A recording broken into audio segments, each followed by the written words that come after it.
US and Canada producers of SB19 concert shares their real attitude behind the camera.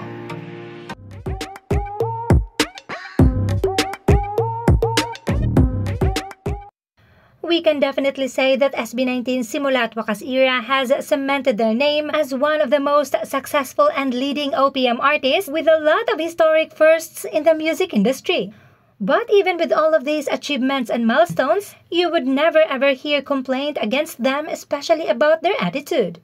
In fact, their promoter and producer in US has shared her statements with Abante News Online. In an article, "Di mayayabang SB19 binakbakan ng papuri," it says, habang lalong sumisikat nga raw ang grupo ay lalong nagiging mabait ang mga ito.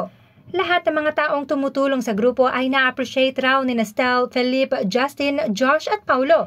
Actually, sa San Francisco show nga nila ay sobrang puring-puri ng mga nakasama nila ang 5 miyembro ng SB19. Hindi nga raw ipinaramdam ng 5 sa mga nakasama nila sa kick-off show nila sa Amerika na paimportante at sikat sila. Normal lang daw ang mga ito at grabing magpasalamat sa mga nakasama nila roon.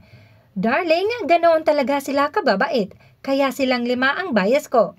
Eto ang sabi ni Miss Ana Puno, the promoter and producer in their US concert.